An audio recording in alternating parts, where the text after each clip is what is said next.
अब हम बैक काटते हैं। बैक काटने के लिए क्या करना है, सिंपली यहाँ से देखिए क्या करते हैं कि इसको हम दो टुकड़े में अलग कर देता हूँ। इसमें हमारा बैक निकल जाएगा सिंपली कुछ इस तरह से।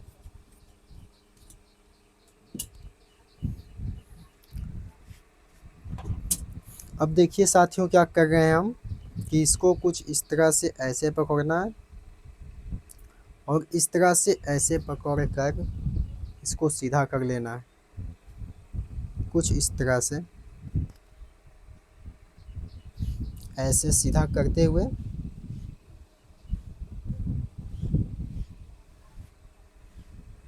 फ्रंट को इस पे रख देना है। ठीक है, तो फ्रंट हम इसको बहुत आसानी तरीके से रख देता हूँ।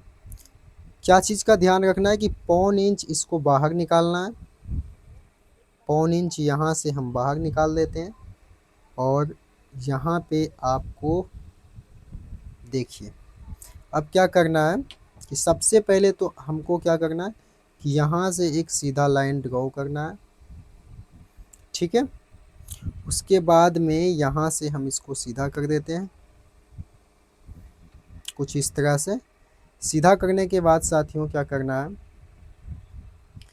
यहाँ पे देखिए कितना था हमारा, 13 13 था 17, तो 17 का हाफ कर देते हैं, कितना आया था 8.5। तो 8.5 इंच पे यहाँ पे मार्क कर देना है। ठीक है साथियों, कुछ इस तरह से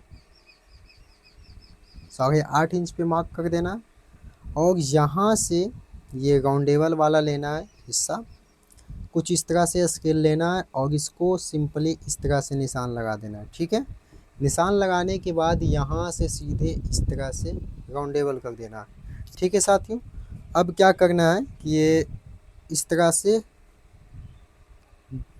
मार्किंग करने के बाद अब देखिए सीधा बैक काट देते हैं इस तरह से।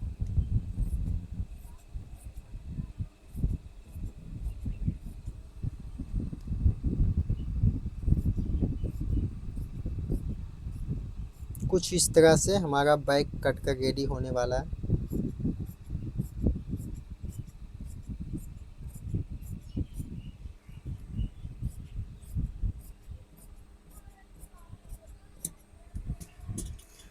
यहाँ पे उल्टा सीधा का निशान इसमें मार देना है और साथियों यहाँ पे एक खुटका लगा देना है और यहाँ से देखिए राउंडेबल कर देता हूँ।